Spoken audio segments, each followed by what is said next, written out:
नमस्कार। प्रारंभ पर आप सभी का स्वागत है। मैं अवनीश। आज हमारे साथ एक बार फिर हैं बाबा रामदास जी। आइए दर्शकों, सबसे पहले बाबा रामदास जी का स्वागत कर लेते हैं। बाबा जी नमस्कार, जय श्री राम। जय श्री राम, जय श्री राम जी। दर्शकों, योगी आदित्यनाथ जी उत्तर प्रदेश के मुख्यमंत्री। अगर कहा जाए तो 25 करोड़ आबादी वाला उत्तर प्रदेश आबादी के लिहाज से विश्व में 5वां देश हो सकता था, यानी एक देश के सांकेतिक प्रधानमंत्री भी मान लीजिए, यानी 25 करोड़ आबादी का मुखिया। उन्होंने 24 घंटे में 2 धमाके किए। पहला धमाका प्यार का था, दूसरा धमाका किस तरह का था ये आगे आपको पता चलेगा। पहला धमाका उन्होंने किया भारतीय क्रिकेट के इस समय सितारे मोहम्मद शमी, उनके पैतृक गांव में उन्होंने स्टेडियम बनवाने की घोषणा की। यह तो था प्यार का पहला फूल। दूसरा, उत्तर प्रदेश में हलाल बैन हो गया, यानी हलाल सर्टिफाइड न कोई सामग्री यहां कोई बना सकता है, न बेच सकता है, न उसको स्टोर कर सकता है, सिवाय निर्यात को छोड़ के, एक्सपोर्ट को छोड़ के। इन्हीं दोनों बातों पर चूंकि बाबा रामदास जी एक धार्मिक व्यक्तित्व हैं, सामाजिक विश्लेषक हैं, राजनीतिक विश्लेषक हैं, मैं उनको राजनीतिक चिंतक नहीं कहूंगा। तो बाबा जी 24 घंटे में दीवार बाबा का 2 धमाका, क्या कहेंगे आप? अवनीश भाई, आपने महर्षि वात्स्यायन का काम सूत्र पढ़ा है? सर चलिए एक बार फिर दोहरा लेंगे सर। सर उसमें ये बताया गया है कि आपको you have to start slowly.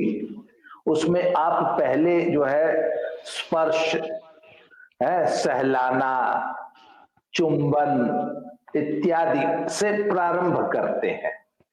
उसके बाद जैसा जैसा माहौल बनता जानता वैसे वैसे जो है कहानी आगे बढ़ती है। तो सर बाबा ने भी जो है उसी तरीके से सुबह जो है जब वो मोहम्मद शमी के गांव में जब वो स्टेडियम की जब घोषणा किया है ना, तो तब बाबा जो है सहला रहे थे, मतलब बाबा वो सॉफ्ट। तो you always start like that. उसके बाद शाम को उन्होंने अपना तो बम फोड़ दिया।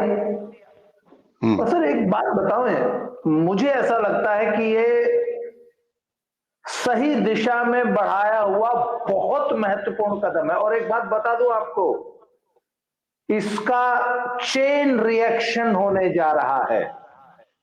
ये पूरी दुनिया को रास्ता दिखाने वाला एक बहुत महत्वपूर्ण कदम है जो आज योगी जी ने उत्तर प्रदेश से जिसकी शुरुआत कर दी है।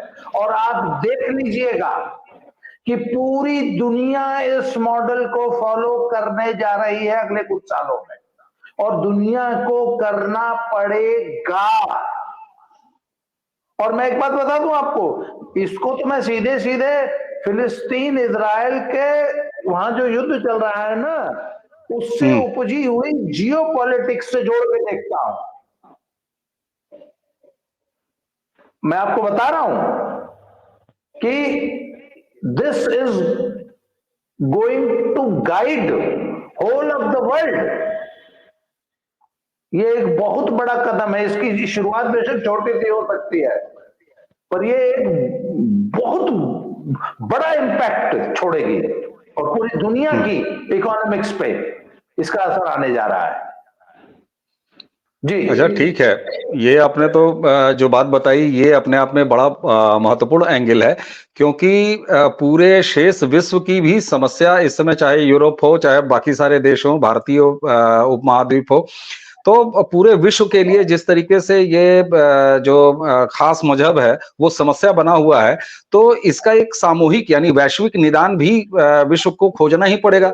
और उस दिशा में जब आपने इस हलाल वाले योगी जी के डिसीजन को जोड़ा तो एक नया आयाम जरूर मिलता है। और मुझे लगता है कि दर्शकों तक ये बात पहुंचेगी और दर्शक इस पर आगे अपने अपने तरीके से भी सोचेंगे, क्योंकि बड़ा इंपॉर्टेंट एंगल आपने दिया है। अच्छा, एक जो खास पाखंडी शुद्धतावादी ये जो पूरा गिरोह है, गंगा जमुना के तहजीब वाली जो फर्जी टोटियां हैं देश भर में बिखरी हुई हैं, वो अचानक ये कहेंगे कि साहब आप किसी के खाने, पहनने, ओढ़ने, बिछाने के मौलिक अधिकारों का हनन है। इसका कोई कौन सा रास्ता योगी जी खोजेंगे? कुल मिला के अगर कोई भाईजान या भाईजान के शुभचिंतक ये जो लिब्राडो गैंग हैं उनमें से कोई अगर मुकदमा लेके पहुंच गया तो क्या कोर्ट से कोई इस डिसीजन को धक्का लग सकता है या क्या क्या कहेंगे आप? देखिए, बात सिर्फ इतनी सी नहीं है।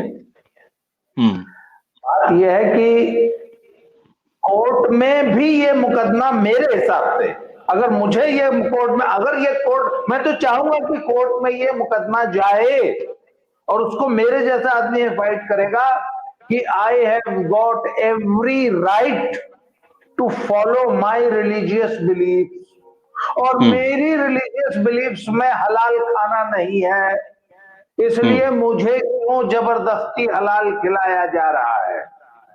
मैं हलाल हल्दी क्यों खाऊंगा? मैं हलाल हवन सामग्री क्यों अपने हवन में डालूंगा यज्ञ में? मुझे हलाल खाना या मुझे हलाल मीट, हलाल अंडा या कुछ भी, एनीथिंग हलाल, मुझे जबरदस्ती मेरे हलक में क्यों उतारी जा रही है? अगर आपके फंडामेंटल राइट्स हैं, रिलीजियस फंडामेंटल राइट्स, तो मेरे नहीं है क्या? आप खाइए हलाल, किसने मना किया है? मैं नहीं खाऊंगा। मुझे जबरदस्ती हलाल मेरे ऊपर न थोपा जाए तो सब ठीक है, बहुत अच्छी बात है। अगर ये, मैं तो कहता हूं कि ये मुकदमा कोर्ट में आए, मतलब ठीक है, सर लड़ाई ऐसे ही लड़नी पड़ेगी हमें। बिल्कुल ठीक है। आप जो कह रहे हैं कि आप स्वागत करेंगे, और स्वागत आप किस आधार पर करेंगे, किस बात के लिए करेंगे, ये बड़ा महत्वपूर्ण आपने बताया कि भाई हमारे भी अधिकार है ना, आओ मुकदमाबाजी करो, आओ लड़ लो कोर्ट में। हम भी कहेंगे कि नहीं साहब हम क्यों खाएं। ठीक है, दर्शकों के लिए मैं बता दूं कि दर्शक, अगर यह मामला कोर्ट में जाता है, क्योंकि ये कहा जा सकता है कि भाई साहब ना यहाँ पर बेचने देंगे, ना यहाँ बनाने देंगे, ना यहाँ उपयोग मतलब स्टोर करने देंगे, तो फिर हम खाएंगे कैसे उत्तर प्रदेश में हलाल की चीजें? तो संवैधानिक रूप से हलाल सर्टिफाइड खाने या किसी भी चीज को कंज्यूम करना, यह संविधान में कोई मूलभूत अधिकार में नहीं आता है। इसलिए जहां तक मेरी जानकारी है, और मेरी जानकारी बिल्कुल फैक्चुअल जानकारी है, मैंने अपने वकील मित्रों से इस बात का दरियाफ्त किया है, उसका पता किया है कि ये इस तरह का कोई मुकदमा अगर जाता है उत्तर प्रदेश से, कोई ऐसा अल्पसंख्यक समुदाय का व्यक्ति कहता है कि साहब हमें खाने की आजादी है, हमें कंज्यूम करना है, हम हल्दी हलाल वो हलाल ही खाएंगे, तो ऐसा कोई मुकदमा टिकेगा नहीं, बहरहाल मेरी जानकारी से। अच्छा बाबा जी, आपने जब ये कहा कि अब देखिए उस राजाज्ञा में ये तो लिखा हुआ है कि इसको जो है हलाल सर्टिफाइड ना तो रखना है, ना बेचना है, ना बनाना है, ठीक। लेकिन उसी के साथ एक बड़े बड़े कोष्टक में ये भी लिखा हुआ है कि जो भी ऐसे हलाल प्रोडक्ट उत्तर प्रदेश में मैन्युफैक्चर किए जाएं, लेकिन उनको एक्सपोर्ट के लिए मैन्युफैक्चर किया जाना हो, वो केवल मांस ही नहीं है, मांस के अलावा हल्दी, साबुन, जो भी कुछ भी जिस पे हलाल आप लिखना चाहते हैं, तो उस पर यह बैन लागू नहीं है। इस फैसले को कैसे देखते हैं आप? एक बात बताइए ना, दारू की बोतलों पे स्पष्ट लिखा होता है for sale in this state only. तो अगर आपने हलाल करना है तो for sale in middle east only. ये सर्टिफिकेशन करना होगा कि अगर आपने हलाल प्रोडक्ट दिया है जी। नहीं, ये तो जब केवल एक्सपोर्ट के लिए ही वो बना सकते हैं तो उनके पास एक्सपोर्ट लाइसेंस होगा, और एक्सपोर्ट लाइसेंस होगा तो वो मैन्युफैक्चरिंग करेंगे, उनके पास परमिशन होगी, और वो 100% जो उनका मैन्युफैक्चरिंग जो प्रोडक्ट होगा, जो स्टॉक होगा, वो एक्सपोर्ट हो जाएगा। अब वहां ये जरूर हो सकता है कि अगर वो खुले बाजार में यहां पकड़ा जाए तो फिर उस पर अपना कार्रवाई होगी जी। नहीं, वो इसमें होता है ना, एक्सपोर्ट सरप्लस जो होता है वो लोकल मार्केट में बेचना अलाउड होता है, बिकता है। तो ये क्या करेंगे कि दुनिया भर का जितना एक्सपोर्ट का इनका ऑर्डर होगा उसका 100 गुना ज्यादा बनाएंगे, और जो 1% वहां भेजेंगे 99% को एक्सपोर्ट सरप्लस कह के यहाँ खपाएंगे। तो जब वो जैसे कि होता है ना कि फॉर दिस स्टेट ओनली, उस स्टेट से बाहर बेचना गैर कानूनी मान लिया जाएगा। तो ये this is for middle east only, Bharat में बेचना अपराध है। ना, अभी तो उत्तर प्रदेश लिखना पड़ेगा ना, क्योंकि यूपी का डिसीजन है। हाँ बिल्कुल, वो सीधे सीधे जैसे आपने कहा अल्कोहलिक ड्रिंक्स पे लिखा होता है not for sale in Uttar Pradesh, not for sale in फलाने प्रदेश, इसी तरह से लिखना पड़ेगा उनको, है ना। देखिए अभी तो फैसला आया है ना, अभी इस फैसले को और धीरे धीरे जब इसकी जो व्यवहारिक विसंगतियां, व्यवहारिक दिक्कतें आएंगी तो उसको धीरे धीरे, you cross the bridge when it comes, जब ब्रिज आएगा तो उसको क्रॉस कैसे करना है ये देखेगा, सरकार देखेगी। पर सर बात ये सर, इसको वो जो पहला हवाई जहाज जब उड़ा था 1904 में, तो पहले तो दुनिया मानती ही नहीं थी कि हवा से भारी चीज उड़ सकती है, राइट बंधु की। फिर उन्होंने उड़ा दिया, और सर पहली जो फ्लाइट थी वो मात्र 12 सेकंड ही हवा में रही थी, और मात्र 110 मीटर थी का डिस्टेंस कवर की थी। But it was I think the biggest leap, मानवता की सबसे लंबी छलांग थी वो 110 मीटर की फ्लाइट। और जिस दिन ये पहली फ्लाइट आई थी सर, उसके 4 साल के अंदर मानव ने अटलांटिक पार कर लिया था। तो सर पहला कदम जो बच्चे का होता है ना, वो बड़ा लड़खड़ाता हुआ कदम होता है, फिर वही बच्चा जो है सर पूरी धरती का चक्कर लगा के आ जाता है, जो कि पहले कदम में लड़खड़ा के गिर गया था। Sir this is the right step in the very first step, this is the baby step in the right direction. ये सही दिशा में उठाया गया एक कदम है। आप देख लीजिएगा, ये बच्चा पूरी दुनिया घूम के आएगा। बहुत बड़ी बात, बहुत बड़ी बात है ना, देखते जाइए आप। बहुत बड़ी बात, बहुत बड़ी बात आपने कही, और वाकई ये बात समझ में भी आती है। अच्छा, अब जरा हम इसकी मूल जो वजह है जरा उसको जानना चाहेंगे।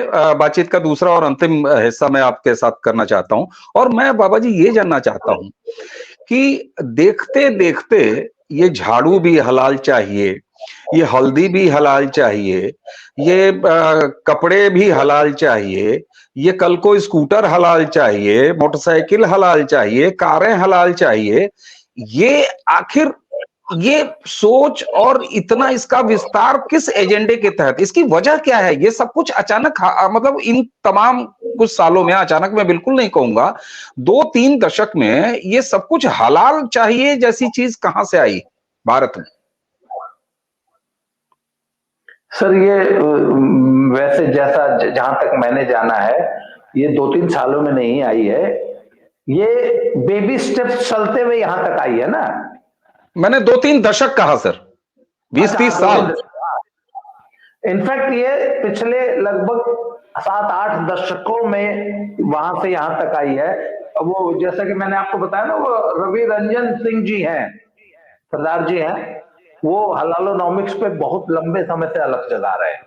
उनके बहुत सारे वीडियोस हैं यूट्यूब पे। मैं आपके दर्शकों को भी रिक्वेस्ट करूंगा कि रवि रंजन सिंह जी की संगम टॉक्स करके एक यूट्यूब चैनल है, उस पर देखिए, उनके बड़े अच्छे वक्तव्य। हम उसका लिंक भी इसी वीडियो के डिस्क्रिप्शन में डालेंगे, बिल्कुल जरूर कीजिएगा। वो कहते हैं कि साहब इसकी शुरुआत हुई थी सेकेंड वर्ल्ड वॉर के बाद जो है ये लंदन से, और लंदन में पहला जो इनका आग्रह था वो था सिर्फ मीट के लिए, कि हमें जो मांस चाहिए, चूंकि वो हमें हलाल चाहिए, इसलिए हलाल मांस जो है बेचा जाना चाहिए। फिर वहां पे वो कैसे कैसे उनका जो है शुरू हुआ। और सर ये एक किस्म का साम्राज्यवाद है, इस्लामिक साम्राज्यवाद है, और इस हलालोनॉमिक्स के बहाने उन्होंने पूरी दुनिया की इकोनॉमिक्स पर कब्जा करने का एक ये बहुत बड़ा षड्यंत्र है, जिसको दुनिया आज तक समझ तो शायद कुछ लोग रहे थे, और तब बात यह थी कि बिल्ली के गले में घंटी कौन बांधेगा। और फिर इस मामले में मैं एक बात की तारीफ करूंगा, योगी जी जो है ना, he is the real leader. मतलब ऐसा लीडर पूरी दुनिया को चाहिए आज, कि वो आदमी बिल्ली नहीं, शेर को पकड़ के उसके नाखून तोड़ के उसके गले में घंटी नहीं घंटा बांध देने की हिम्मत रखता है, और उन्होंने वो काम कर दिखाया है। और जैसा कि मैंने बताया कि सिर्फ मीट के हलाल से ही काम शुरू हुआ, उसके बाद क्या हलाल कैसे होगा, क्योंकि स्लॉटर मुस्लिम आदमी करेगा, कलमा पढ़ेगा। अब कलमा कोई ईसाई तो पढ़ नहीं सकता या हिंदू तो पढ़ेगा नहीं, इसलिए मीट के बाद कसाईयों बुचर्स को जो है रोजगार देने की बात आई। अब बुचर्स लंदन में कहां से आएंगे, तो बुचर्स इंपोर्ट किए जाने लगे। वो रविरंजन सिंह जी ने बड़े तफसील से अपने वीडियो में समझाया है, और फिर धीरे धीरे एक एक करके एक एक स्टेप बढ़ते हुए आए।